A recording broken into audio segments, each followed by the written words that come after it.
Okie dokie, folks, and welcome back to Monday Night Shaw. It is the grand return of the show here on the Backbreaker Podcasting Network. My guest today is the brand new RCW Canadian Heavyweight Champion, Marz the Specialist. Marz, how are you doing, buddy?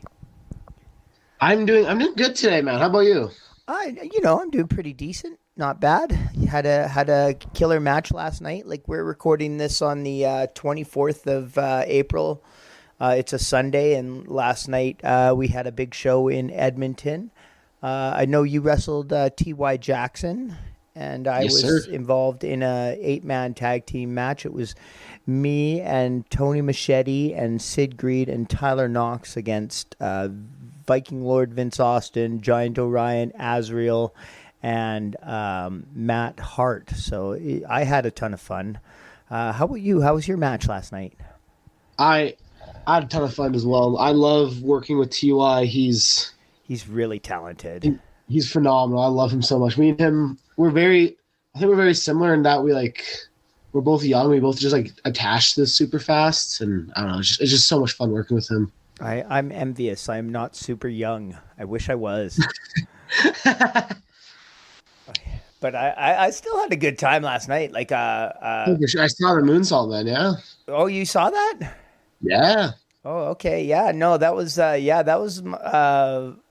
something I've been wanting to do for a little while, but not on to just like one person, So absolutely, I've done it to one person before, and if they're not precise as hell, you catch something on the floor. Yeah.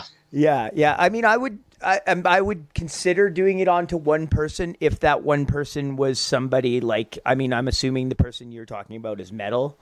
So I've done it to both Metal and Dean, just as single peoples. Yeah. Okay, because if it was like don't get me wrong, I'm not trying to trash on any of the other guys, but if it was like Metal or Mrb, and they told me they wanted me to do it, then I would do it onto a single person, onto them, because I have absolute complete trust in them.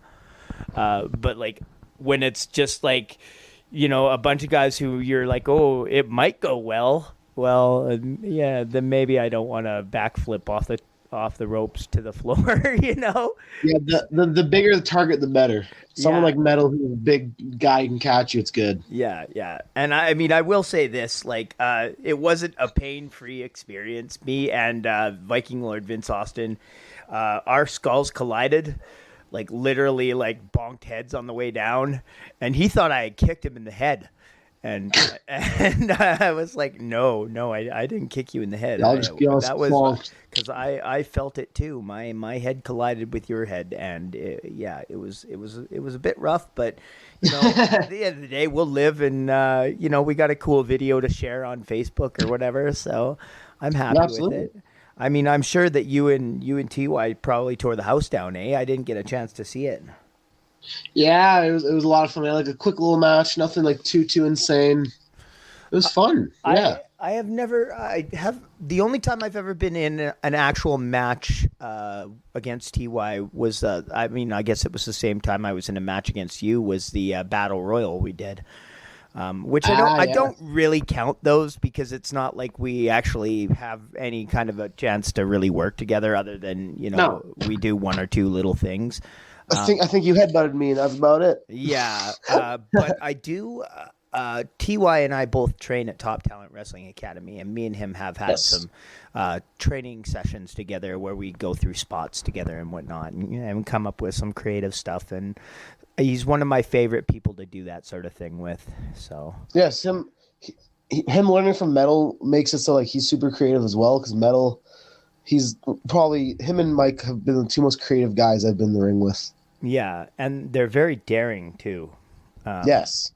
Mrb and Metal, they're very they're top notch guys. I would consider them to be Mrb and Metal. I would consider to be the best pro wrestlers in Alberta. I don't know if that's a news flash to anyone, but that's what I would consider. I've had a bunch of matches against Metal. 3 singles matches and a bunch of tag team matches and stuff. But I've only ever wrestled MRB in one 8-man tag. We did an 8-man tag and one battle royal. So again, it was this sort of situation where we've only ever done like one or two little things together. So I'm hoping that pretty soon we'll get the chance to actually lock up and go full bore, you know, because I think it'll probably end up being one of the best matches of my career.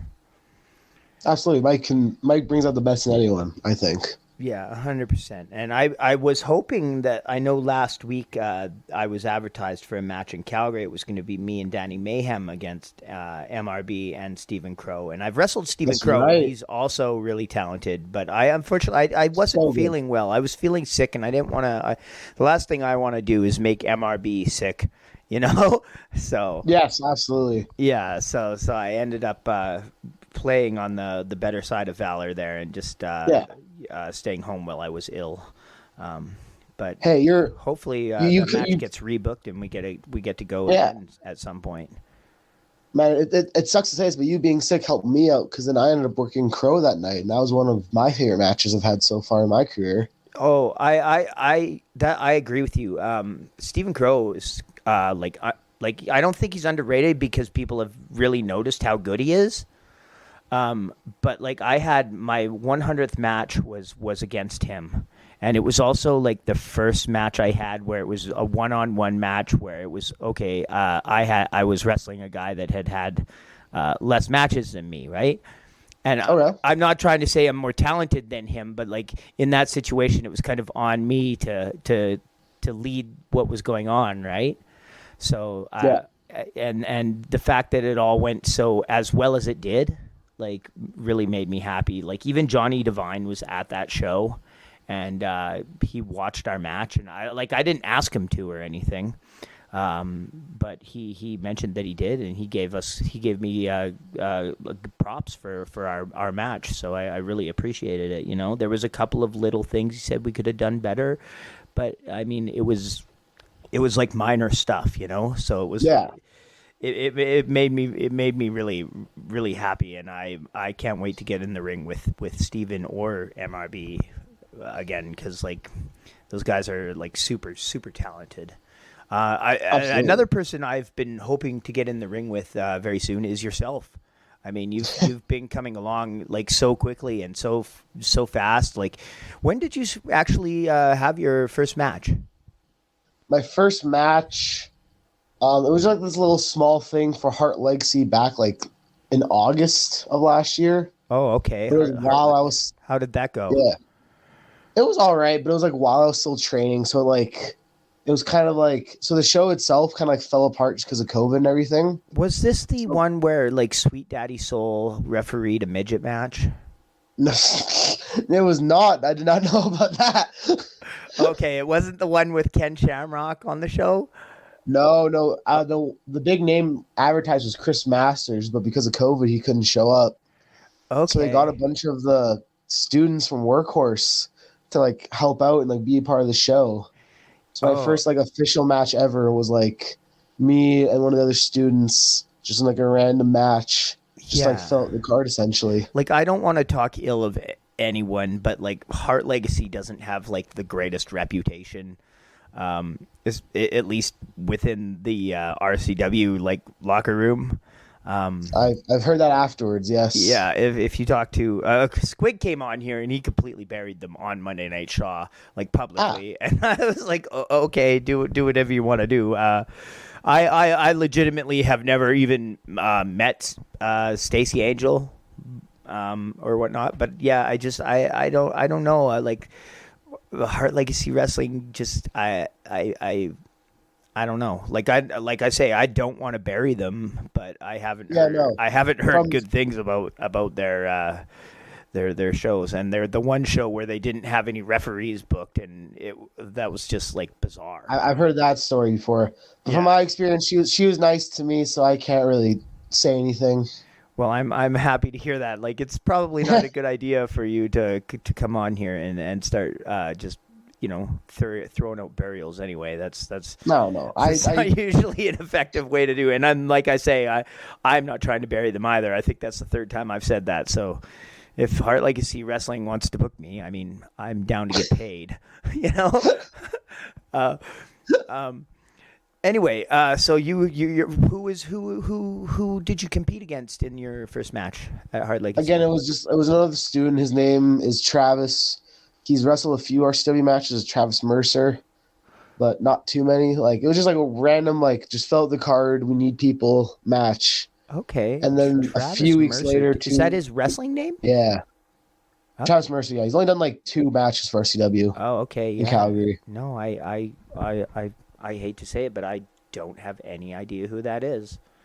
I'm not too surprised. He did, like, I think it was like October, September, he did like 2 matches, so that's why you were still like not really wrestling in Calgary as much. Okay, yeah. If it was October, that was right when I injured my knee. Yeah. So and then my first match for RCW was like mid-September, end of September, against Deadzone. Oh, okay. How did that Yes. go? I've wrestled Deadzone numerous times.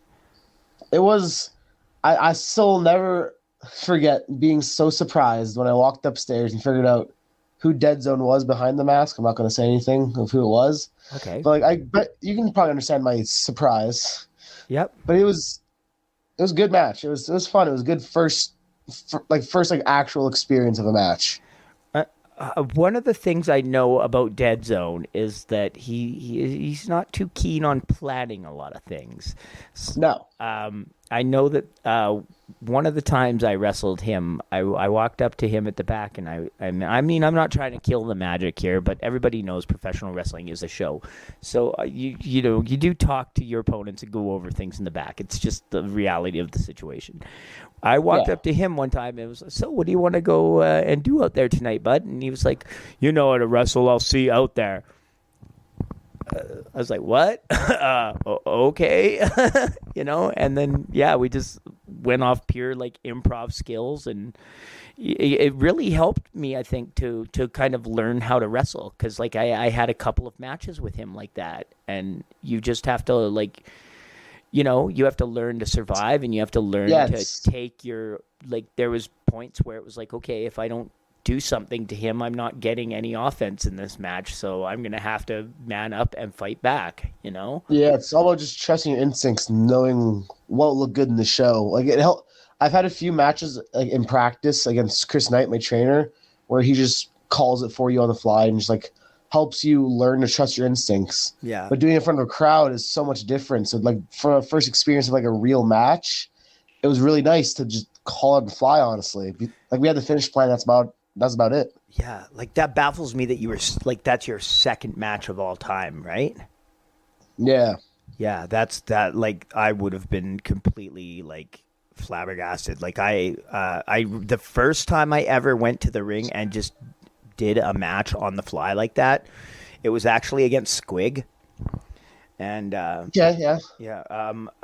so like I was kind of nervous about wrestling Squig anyway at that time, because that was the first time I had wrestled Squig since we had a hardcore match in Radway, and it was like my 6th or 7th match.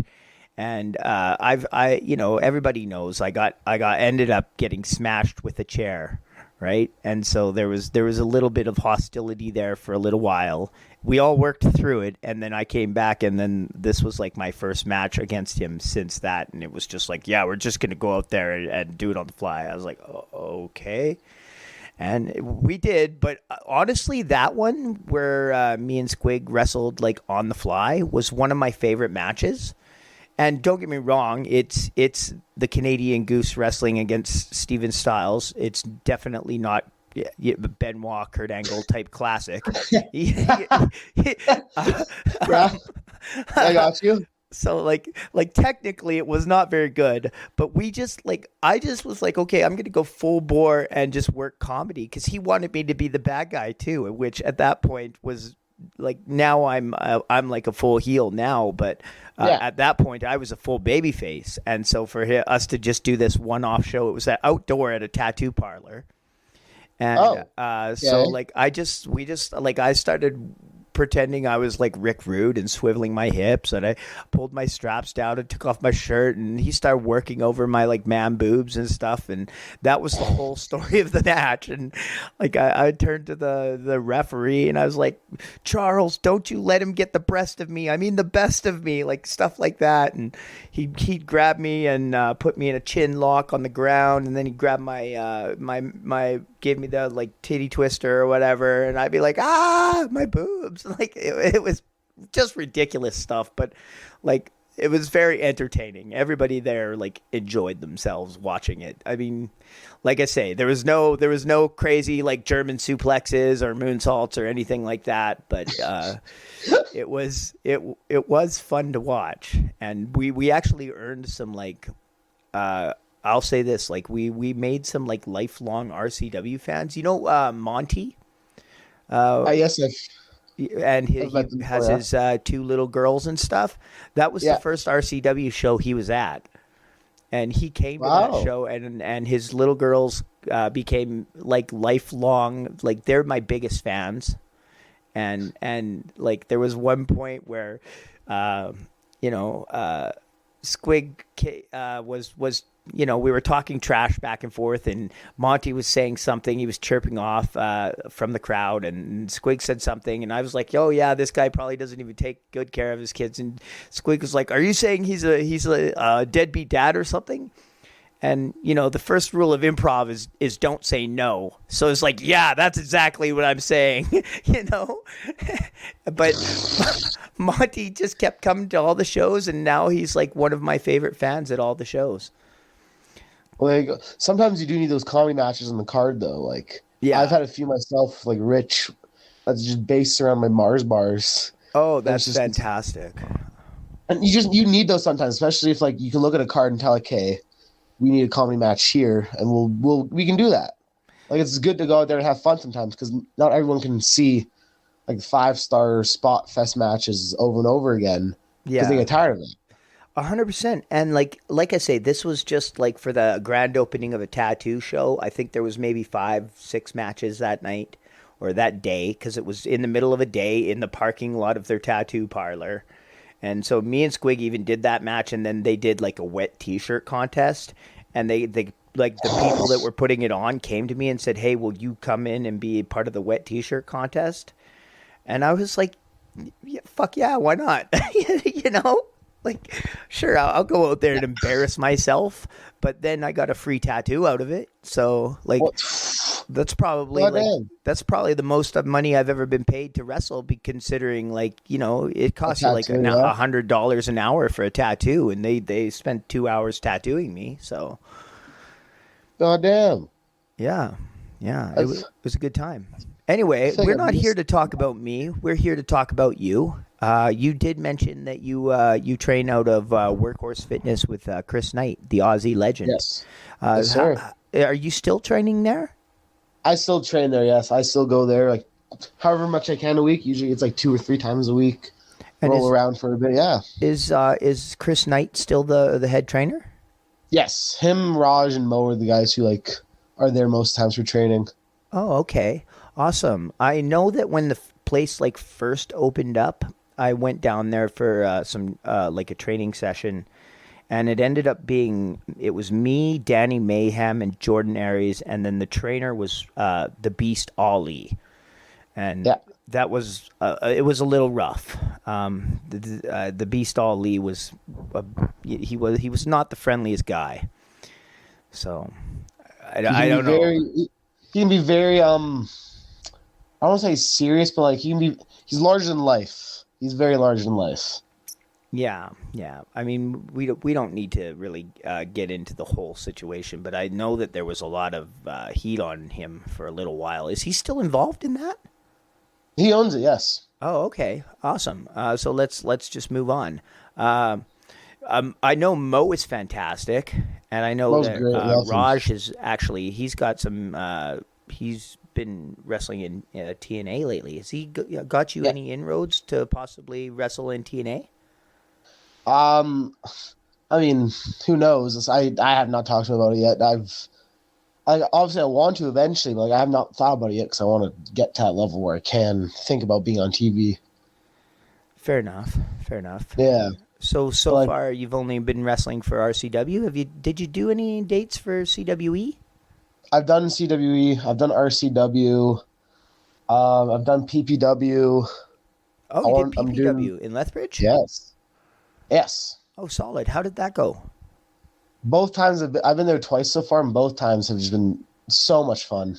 Yeah. Who did you wrestle in PPW? First night it was me and Chris Parrish, and then the other night I did me and Tyler Knox, and then a Rumble the same night. Oh, nice. How was your match with Tyler Knox? It's fantastic. I love Knox so much. It was so much fun. Oh, I'm glad to hear that. I'm actually I'm booked to wrestle Tyler Knox on Thursday for CWE here in Edmonton. Oh, there you go. Yeah. By the time this comes out, that'll probably have already happened. But I'm really looking forward to it because I get the feeling he's like one of those really good guys that's kind of gonna bring up my performance. So. He is. It was me and him had a really good match. It was a lot of fun. He's so smart. He's so good, and like we did again we had some comedy at the beginning too. Like he's also really funny. So he's on everything. Yeah, he seems good. Like the only other time I've been in a match with him was last night when he was one of my tag partners. So. Yeah, and then me and him kind of got in a scuffle backstage afterwards because Matt Hart had him in a sharpshooter, and instead of saving him, I decided I was going to try and attack Vince Austin, and Vince Austin ended up dodging out of the way and booted me in the gut and pile drove me and won the match. So Tyler Knox was not too happy with me, and I wasn't too happy with him, so we're going to have to settle things on Thursday. There you go. Gotta do things the old-fashioned way. And then on Friday, we're tag teaming again. That's just pro wrestling. You gotta love it, eh? Yes. So let's talk about your big championship win. Is that the first title you've won in your career? It is, yes. RCW championship. Yes, sir. It's my first one. That's solid, eh? It was such a nice moment. It's hard to put into words just because like my family was there, I had friends there. It was so cool, man. Yeah, I heard you and Metal really tore the house down too. My best matches are 100% with Metal. Like the joke is like he's my dad. Like the whole Pop son thing it's a joke, but there's a little bit of realism to it. He's like my wrestling dad. Like there's like a chemistry there that like we do things in the match where like we don't have to say anything to each other. We just know what we're gonna do.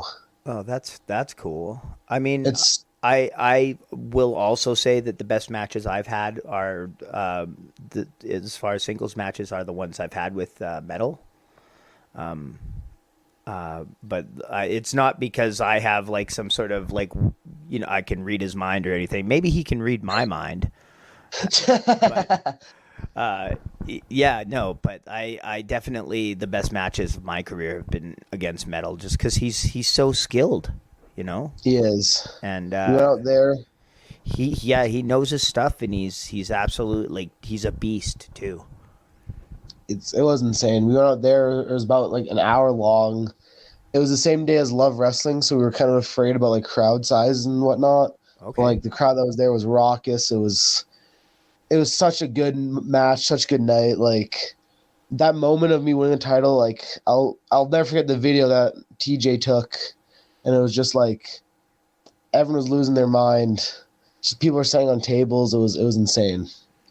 Yeah. What's your favorite aspect of professional wrestling? Like what is your favorite part about wrestling? It's a hard one because there's so much to. I don't know. I'd guess the showmanship, just like being. It's performance, right? It's performance art, and just that aspect of being able to like put on a good show for a crowd, and being able to make them react and like get invested in you as a performer and as a character. That's probably my favorite part. Definitely, I can definitely relate to like when you go out there and you've got the people and they're reacting. Like that is cool. Like that's definitely like really cool for sure. Yeah, they're like the moment of me winning the title, like it was great. But if those fans weren't standing on the tables, invested in me winning, like it wouldn't have been the same. So Yeah. just them being there for me was it makes the moment just that much cooler. That's so solid, and I'm very very happy for you. Is there anyone in RCW that you have yet to wrestle that you are clamoring to? Ooh. If you asked me this over a week ago, it would have been Crow. But that was our first match. Oh, that's hard. Obviously, there's you. You and me have not had a singles match. Well, I'm flattered by that, but you don't Off the have top of to. my head, I guess this might be a wild one because I think it'd be a lot of fun though. Me and Orion, Giant Orion. Okay. Have you Yeah, have you had a chance to lock up with the Viking Lord Vince Austin? I have not actually. He wasn't even in the Rumble either, so I've not been in the ring with him at all. No, That'd be another I one. think you would have a fun time working with him. He's his own cat. He's different than everybody else I've He's ever very wrestled. different. But I absolutely enjoy every time I'm in the ring with him. Yeah, that's good. He knows what he's doing. He's been here Yeah. a while. He's another one of those guys that I have like complete trust in, you know, Okay. because actually the second match I ever had was against him, and his tag team partner at the time was Andrew Hawk, who was my trainer at that time. Okay. And so, I've been like doing business with Vince Austin since pretty much day one. And I remember the first time I ever took a pile driver was during a match against Vince Austin.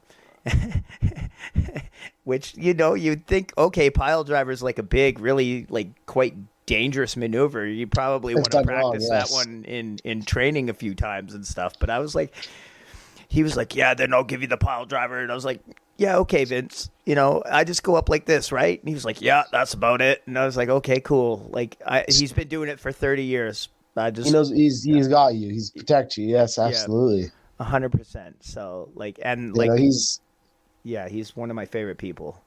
He's another lovely guy. Like every time I show up in the locker room and he's there, he's always like, "You're looking jacked."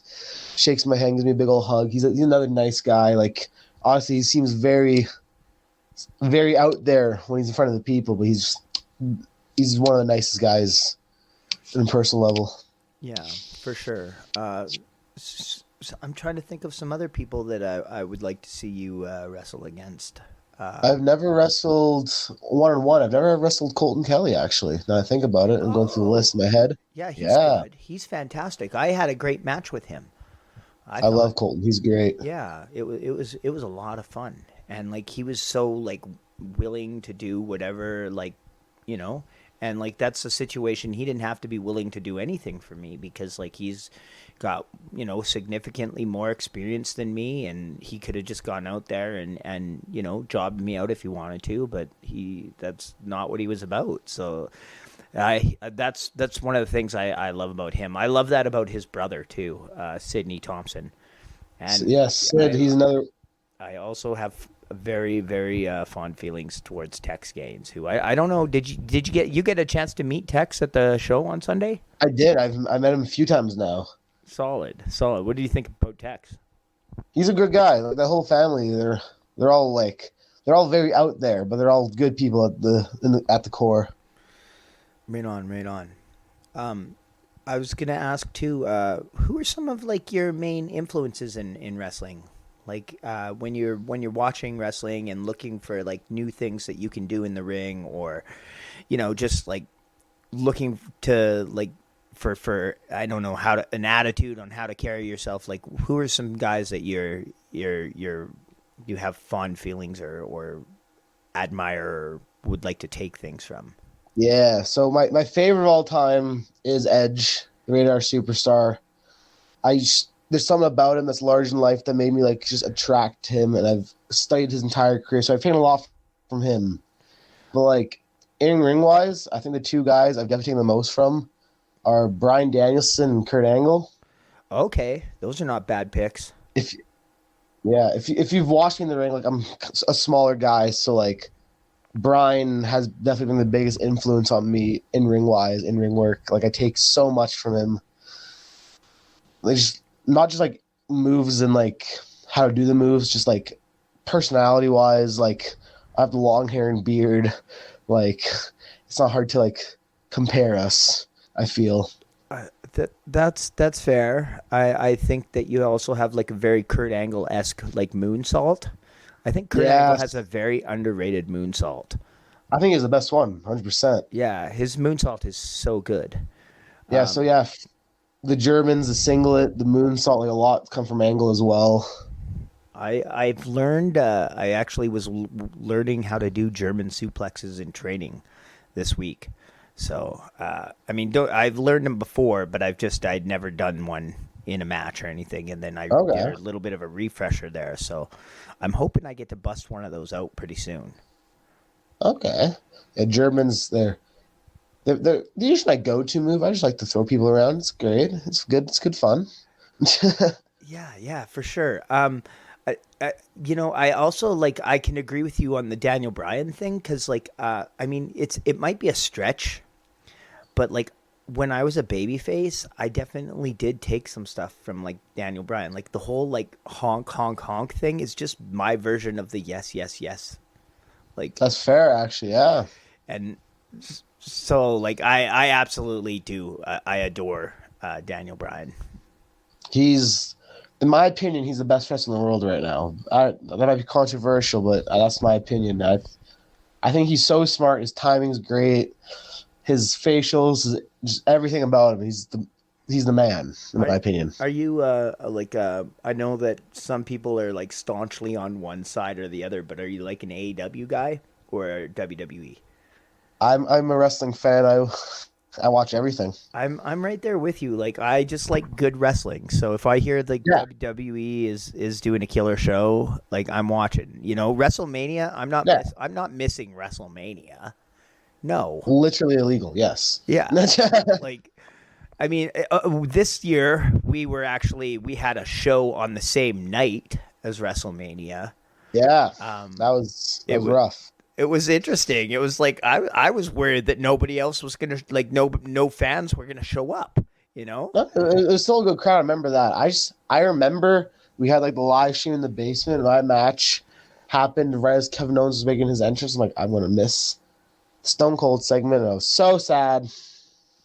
Well, I definitely like I didn't even bother to try and watch it while I was down in the basement of the Legion, because I was like I just like I can't watch wrestling with like just on the little computer screen here in the, you know, because they were watching it on somebody's laptop or something. It wasn't even on a TV or anything. TJ's laptop, because he couldn't get it to work on the TV. Yeah, and like so I just waited till like I got home, and I have like a full on, like I have a projector at my house in my room, so like if I want to watch movies, it's like I have like 100-inch screen, right? So watching it on the little laptop, I was like, I'll just wait and watch it when I get home, and that's what I did, and I didn't regret it. Like I thought that Kevin Owens and Stone Cold Steve Austin match was fantastic. It was wild. I'm gonna ask you another like kind of personal question, but how old are you? I'm 22. Yeah, see, like you're 22. In the year 2000, you were born. Yes, and sir. In the year 2000, I would have been like probably like 16, 17 years old, like right there. Like I was there, like watching, and I was a staunch Stone Cold Steve Austin fan at that point, right? So it like, must have been really cool seeing him come back for one night. It was absolutely 100% like just like the coolest thing. And I was like, yeah, let's just come back. I want to see you wrestle at Backlash, SummerSlam, Survivor Series, like do a retirement tour. Like, because I loved the match between him and Kevin Owens, and it just made me think, okay, him and Sami Zayn is going to be great. You know, him and Brock Lesnar will be fantastic. Stone Cold and Roman Reigns will be like the absolute greatest thing of all time. Like, yeah. And so if there's one little disappointing part about it, it's that I'm pretty sure now he can like finally go and say, okay, yeah, no, I've had my last match. he retired on his own terms, and that's a big thing for him. Did you? What did you think about the match between Sami Zayn and Johnny Knoxville at WrestleMania? See, this is what we were talking about before with like comedy matches. It was perfect for what it needed to be. Like I laughed. I thought it was great. Yeah, it was one of my favorite matches on the whole show. Yeah, like the best wrestling cards are variety shows. So you've had the little hardcore segments.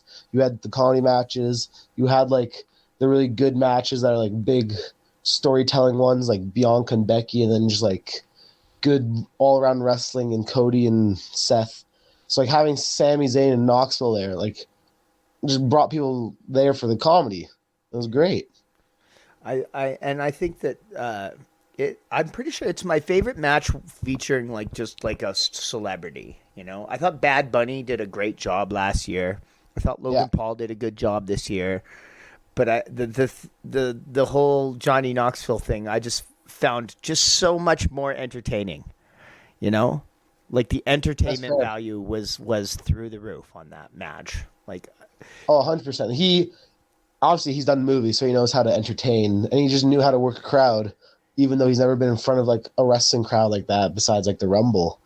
But no, it was perfect. I gotta give it like most of the credit to Sami Zayn. 100%. I feel like he was the one that put most of that together. And then, I don't doubt that. Like he has such a good mind for wrestling. And he definitely knows what he's doing. He had no qualms about just showing his ass, you know? Like, and I think you have to in wrestling. Yeah, like he was totally down to be like chicken shit, to take a body slam from a midget guy, to get pinned in a mouse trap.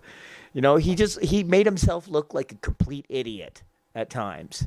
And it was, bless him, for sure.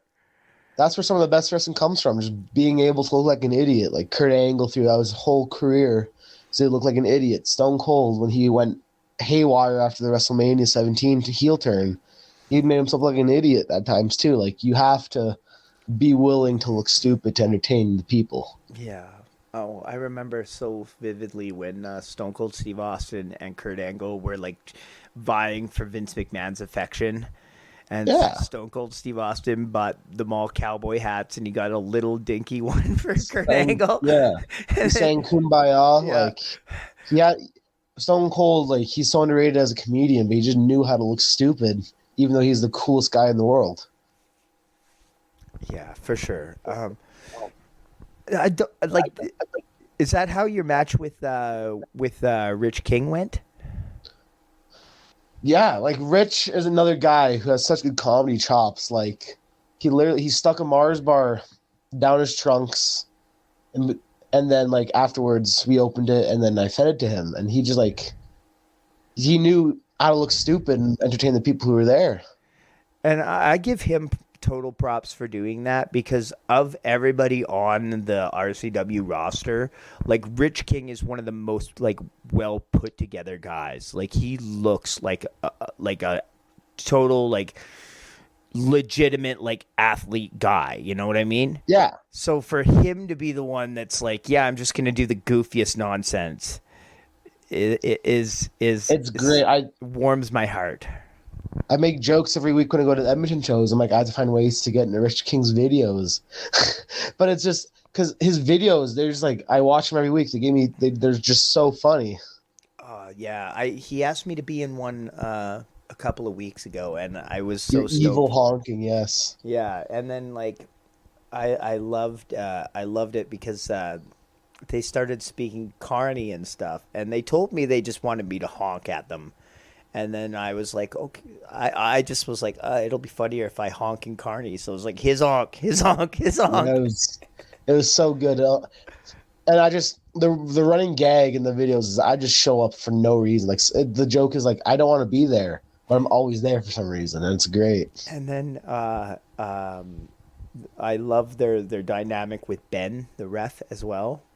Judge Ben Omen, yes. Yeah, when he came and he put TY in the abdominal stretch. So good. And then they did like something where Ben was like teaching everybody how to speak Carney, and he kept smacking TY upside the face, and oh boy, It was good. yeah, it was There, we great. had me and Rich had a match in Radway, and Ben was his manager for that match because in the storyline he was like brainwashed via like I think it was protein powder or something.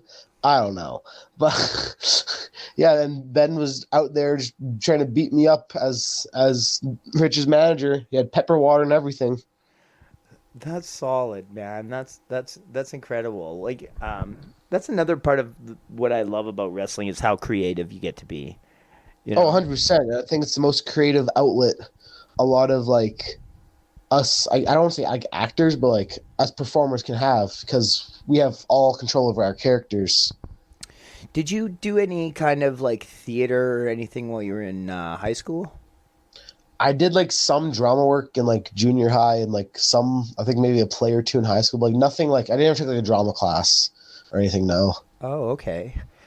I know that like when I was like when I was in high school, and then for a few years after that, I was a part of like a improv troupe in Victoria, Okay. and I think that the improv has been like an invaluable skill because there's so many times, like I was talking about that match with Squig that we just called on the fly.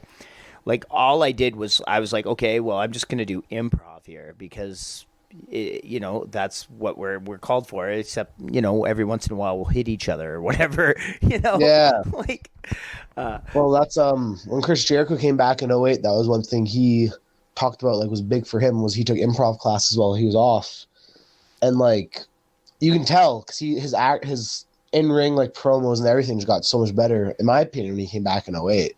yeah, I think it's been completely invaluable, at least for me. If you ever get a chance, I would recommend it because, like, literally, like, Squig can like come to me like 2 minutes before the match and be like, "Hey, I need you to cut a promo for a couple of minutes before you do this," and I'll be like, "Okay, cool," and I'll just hit the ring and start talking, and Yeah. I feel completely 100% comfortable doing that. And I would feel really weird if he came to me and said, "Oh, here, I need you to do this promo tonight. Here's your script," and handed me a piece of paper for me to memorize. Like even if he did it like with plenty of time for me to memorize what I had to say, I would be completely weirded out by that, and like I don't think it would go well.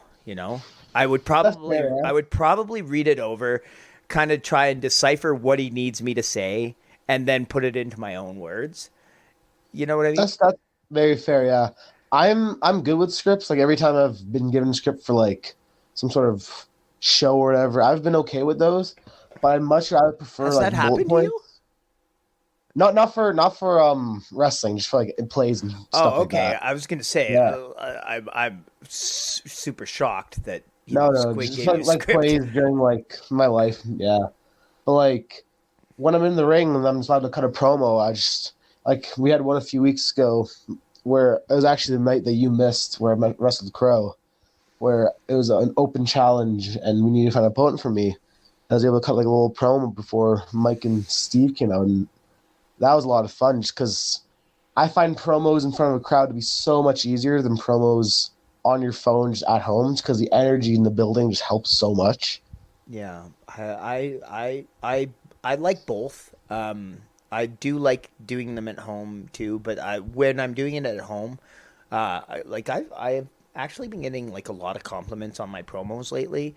Because like I said, I have a projector, so I've been using the projector to like project. Like I film them while I'm standing in Yeah, front of the screen, and the projector's like projecting like lights an on image me. behind you. I've seen those. Yeah, Yeah, and they've been getting over pretty well and stuff. But like the aspect I like about doing it at home is okay.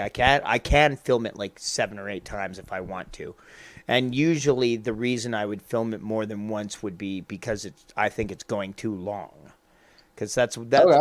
my one issue is that like I prefer if I'm doing a promo that I want to put up on Facebook, I want it to be under 2 minutes long. I think it has to be, yeah, just to retain people's attention. Occasionally, like the last one I did for the 8-man last night, that one was 3 minutes, and I think it was like 3 minutes and 20 seconds, And I wasn't super keen on that, but when I watched it back, I was like, okay, yeah, no, this just needs to be this long because it's an 8-person tag. If I want to talk about every aspect of it, like it's gonna have to be a little long. And so I just tried to carry it with like emotion and stuff, you know? Yeah, for sure. How many times have you cut promos for your matches? Is that something you do regularly? I not super regularly. I've done a handful. I want to get into them more. I just need to get I want to get better equipment to record at home and do promos around in places. Like my phone camera is not that good. Yeah. So I want to try to get a new phone. I do want to get a ring light or something. Because I do want to do promos at home because I think it'd be so much fun. Yeah, and I mean that's fair too because another reason why sometimes I have to re-record them you know, multiple times is because I'm doing it with my phone, right? So I'm holding my phone and I'm trying to pay attention to how it looks on my phone so I can frame it properly. But I also have to make sure because I'm using the projector that the way in which I'm holding my phone isn't projecting just the shadow of my phone onto my face or something.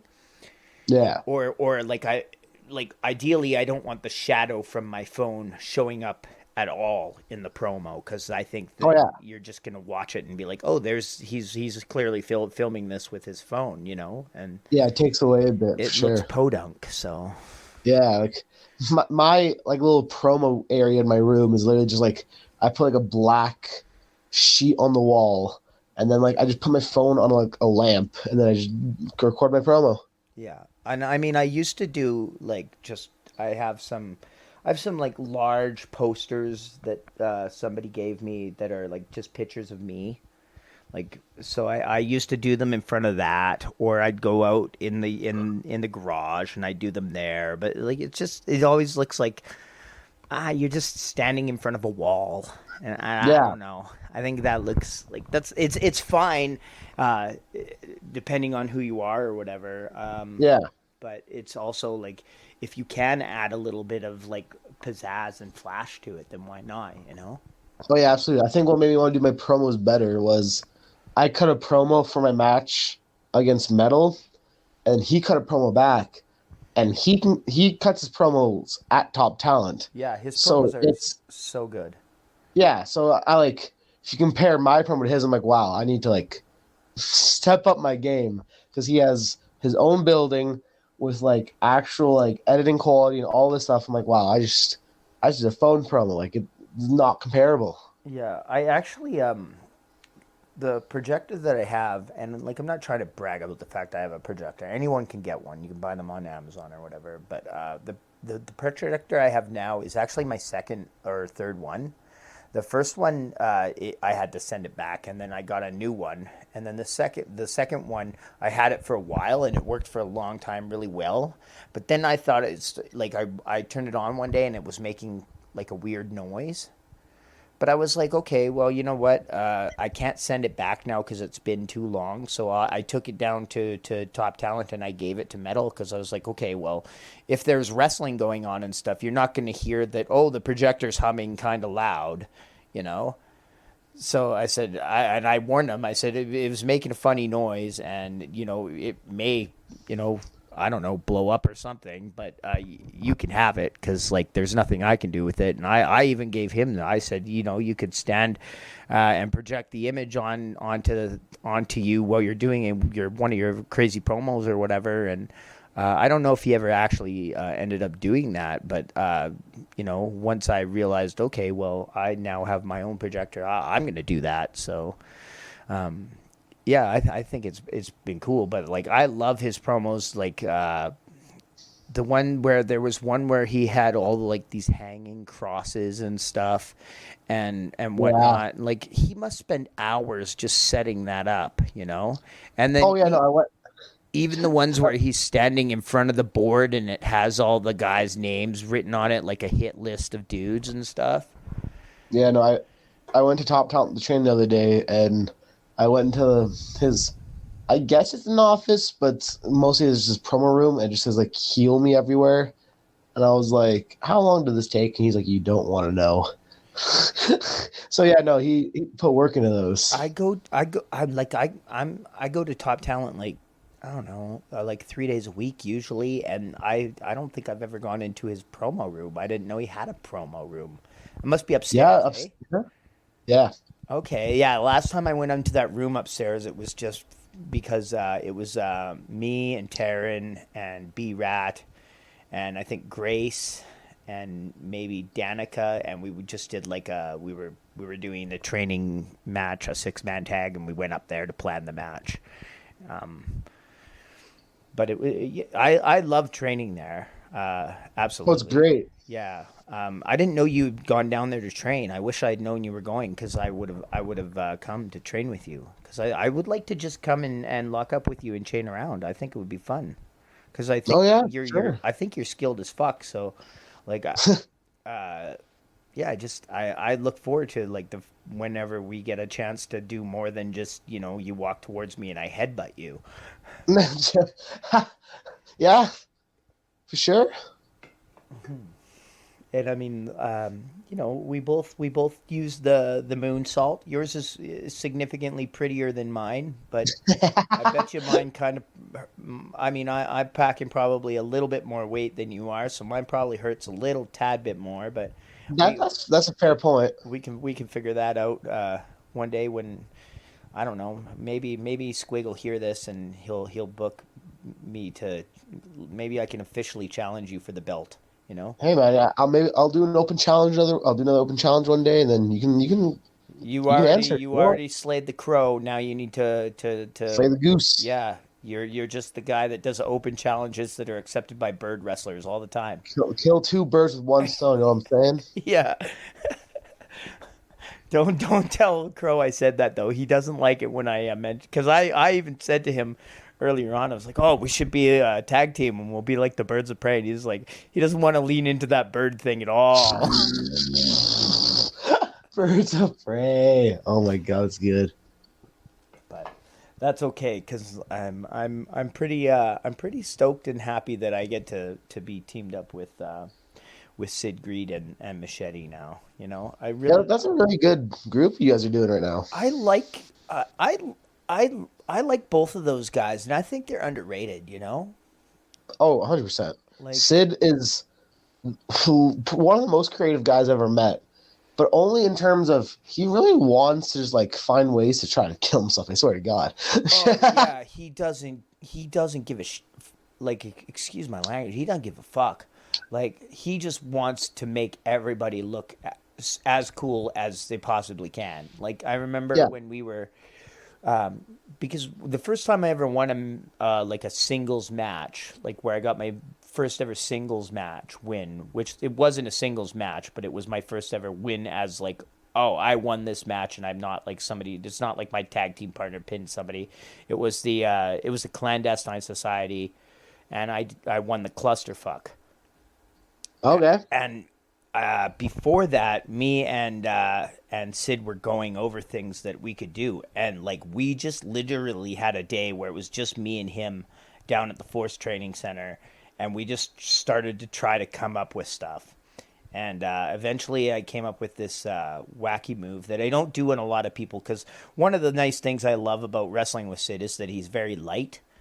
Yes. So I can easily pick him up without having to like worry about collapsing under his weight or anything. So like I did this move where I put him up in like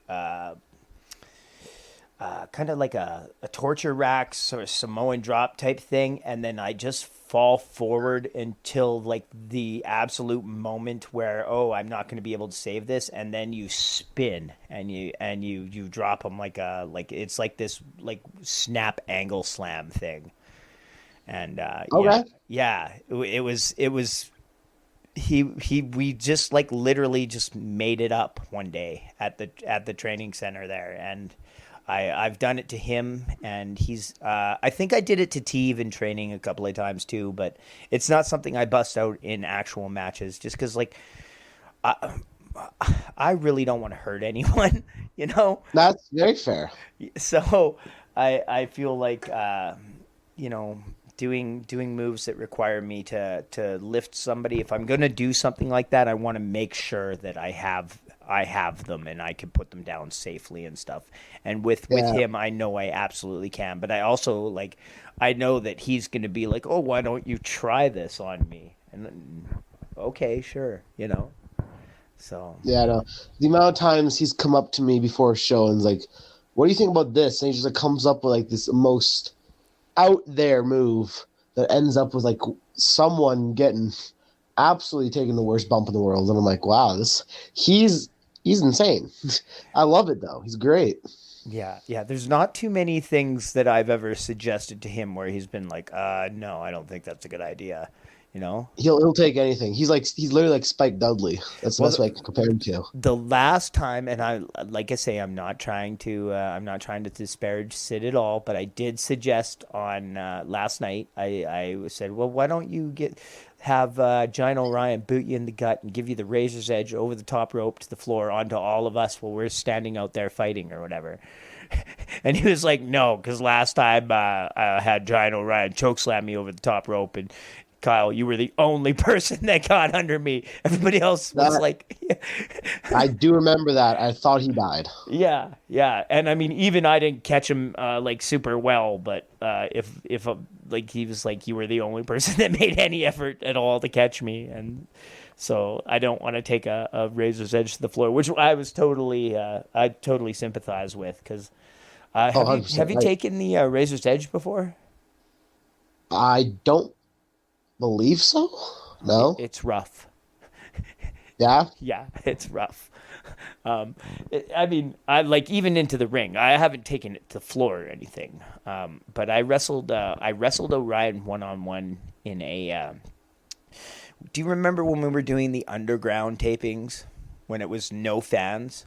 Yeah, that was before I showed up, but I have watched those, yes. Okay, well, I did a match with Orion during that when it was literally no fans, which makes you feel every bump too. Because there's no adrenaline running through you as much as... Yeah, nobody, you don't take a big bump and then hear the crowd go nuts or anything. You just take the big bump and then feel all the pain from the big bump. And so we did the razor's edge in practice, before the match, and it went totally fine and smooth. But then during the match, I smashed the back of my head into the mat, and so that was a rough move, and so. But don't get me wrong, you got to do what you got to do, and I'm not saying I wouldn't do it again, but I would prefer to do it in front of people. You know what I mean? That's very fair. I feel like most people who wrestled during the pandemic feel that way. 100%. So that's one of the wildest parts about your whole thing here is that you've only been wrestling for what, maybe a year? Not even 7-8 months now. Yeah, 7 or 8 months, and you're already the RCW champion. That's fucking crazy, man. I have no doubt in my mind. Like you said, you're 22 years old, right? Yeah. I know that Gigi Ray has recently done some AEW tapings and stuff. Yes. You need to get in on that, man. That is the goal. Yes. Yeah. Absolutely. 100%. And I don't see why you couldn't or shouldn't or wouldn't. Yeah, I mean, if you're gonna make a go of wrestling and it's not just gonna be your hobby or whatever, this is absolutely what I want to do. Yeah, 100%. And maybe talk to Gigi and see if you can go down there and train wherever she's been training for a little while, and Yeah, I believe she's at Booker T's school, so that would be a lot of fun. Yeah, you might as well. There's a lot of places that Have you've only ever wrestled in Canada, obviously, eh?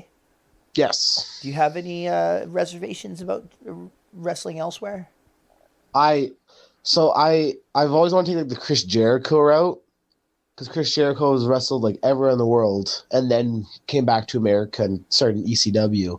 I want to go to Mexico. I want to go to the UK. I want to go to Japan. I want to wrestle everywhere to build up a perfect wrestling psychology, I guess. Oh. I don't know what the heck is going on there. I'm sorry. Oh, that's. You're too popular. Yep. Apparently, I'm getting calls from all over the place. That's a shout out to Michael Brown, my foster brother. But yeah, I want to wrestle Mexico, UK, Japan. Like Japan is like the big one for me. I'd love to go to Japan for like not just the wrestling, but like the culture, and then obviously to the US because that's where the big three corporations are. I feel like Mexico is completely easily possible for you. Oh yes, I know Sean's there now, Sean Moore, and me and Orion have already talked about like Orion's like I can bring you over in a few months if you want. And that's like huge for me. Yeah, even like I think Sweet Daddy was like sort of semi trying to get me to go down there. And Oh yeah, I mean, don't get me wrong. It's not like it's something I wouldn't want to do, but it's also like it's a pretty scary proposition for me, just because like that's fair. Yeah. It's a commitment. well, it's not that. It's just that I'm a little bit of an older fella, and like I've got injured a few times during wrestling, and I know that if I get injured in Mexico, I'm hooped. You know, That's fair. I have to come back to Canada to have those injuries like treated. You know what I mean? Yeah, and that's the whole process. Yeah, 100%. Like, and that's the same thing with the going to the States. Like, I would love to do it, and I'm not saying I wouldn't do it, but it's one of those things where I'm keenly aware that if I accidentally break my leg or something in the States, it's a long drive back to Canada to make sure I can afford the medical bills. It's that's definitely the scariest part. That is 100% the scariest part. But like young guy like you, I don't see why you wouldn't do it. Like, go for it. You gotta. From what I hear, Mexico is a pretty like wild place. Like you're gonna have to make sure that you're on top of like you don't want to get involved in like there's a lot of drugs and stuff. Oh yeah, yeah. Like for me, Mexico would just be like just train wrestle and just keep your nose out of a lot of the problems. Yeah, keep your nose clean because it's pretty easy to get your nose dirty in Mexico. Literally and figuratively. Yeah. But I mean, it's also like extremely valuable to learn like all that new stuff. Like even like I chained around with Sweet Daddy, and I had a couple of matches with him after he come back from Mexico, and he's just like he's amazing. He can chain wrestle with you on both sides. Like me, if I lock up with you, I'm gonna work your left arm because that's how I've been trained to do it. Right? Yeah, that's how the way I've been told is they're a lot more strict in North America, like Canada and the US, but like in Mexico, like it's like. There's a lot more freedom. You can work the right, you can work the left. You can do it's apparently just like it's such a good learning experience. Yeah. So different, but so good. And I know the Omen, Gabriel Lestat, he did some time in Mexico as well, and he's come to Top Talent, and he's shown us a couple of cool things and stuff. So, like, I always like to learn, because, like, I'll be honest, like, some of the Mexicans wrestling lucha libre holds and moves and stuff that I learned are some of my favorite things to do in the ring. Because I just think they look so athletic and whatnot. Like, I love to incorporate, like, lots of rolls in my matches and stuff. Like, one of my favorite things to do is, like, okay, lock up. The guy puts me in a headlock. I shoot him off the ropes, or he shoots. Or I put him in a headlock, and he shoots me off the ropes, and he drops down, and then I do a roll over top of him, right, and then like duck a clothesline and give him a couple of arm drags or whatever. Like, I just like that. I'd much rather like have him shoot me off the ropes and drop down, and then I do a roll over him, than have him shoot me off and then I tackle him. Like, I don't know why. I just find that the roll makes me look more athletic, and I love the. That's fair. I love the lucha libre arm drag, the one where you base on the guy's shoulder and then you jump up onto the middle rope and you jump off and give the guy an arm drag. Like, I did that in a couple of matches, and I was like, oh wow, I look like I know what I'm doing, you know. But that's all the trick is. Yeah, and the problem is that like when I don't do it on the reg, then I kind of like I've buggered that up on a couple of shows, which is why I sort of stopped doing it, because like I've gone through it and then my foot slips and I don't catch the middle rope, and then I just get completely embarrassed, like, oh no, you know. I remember it happened to me in a match against Sean Martins one time where I went to do that to him, and my feet just, like, I jumped up to go and land on the middle rope, and I just didn't. Like, my feet slipped, and I didn't land on the middle rope. And I looked at him awkwardly, and then I think I jumped up onto the bottom rope and jumped off and did, like, a front flip while I still had his arm, and arm dragged him that way. Because I was like, well, I've got to do something, you know? Yes, slipping is the scariest thing. Just embarrassing yourself in front of a crowd. I can understand that for sure. Yeah. There's nothing worse than when you completely botch something. Yeah. That's absolutely not something I love to do. But the mark of true. Oh, I'm sorry. I'm gonna say the mark of true professional is just being able to get up and continue, though. Yeah, and like I say, like it has happened to me. Like I think it also happened to me once in a match against Slammer, and I had warned him. I said, you know, last time I tried to do this, it didn't go well with Sean Martins, and I said, if that happens tonight, like, just hit me, and we'll keep going, you know. And it, sure enough, you know, I had psyched myself out, and so it didn't go well. And then he just grabbed me and hit me, and we continued on. And like, that's one of the things about wrestling is like we're making music, but we get to choose the notes, and only the wrestlers in the ring know what's supposed to happen, right? Yes. So even if you screw up, like if the fans don't know, it's fine. Yeah, 100%. Like last night, there was like I'm not trying to kill the magic, but like, I was supposed to circle around with Vince a few times and duck out of the ring, and then he was going to tag in Matt, and then me and Matt were going to lock up and do like a little shoot off, tackle, drop down, hip toss, reverse arm drag type thing, right? Well, yeah. I don't know if Vince got confused or what, but he ended up tagging in the Giant Orion instead. And I was like, okay, I don't really know what to do here because this is not what we planned. But I ended up just tagging out to Sydney, and they just completely went on with the rest of the match that was planned, right? So, like, little things like that happen. Like, there was another moment where one of the moves I've been doing lately is I get behind the guy and I shove him into the ropes, and then they take the rope chest first and then stagger back, and I give him a Russian leg sweep. Well, I went to do that to Matt, and I said, okay, chest into the rope. And he didn't, I guess he didn't hear me, so he went and he hit the rope backwards like you normally would, and came at me, and I was like, okay, well, I can't Russian leg sweep him from the front, so I just grabbed him and gave him a Sister Abigail instead, you know? Like, you just have to roll with the punches. Absolutely, yeah. Before we are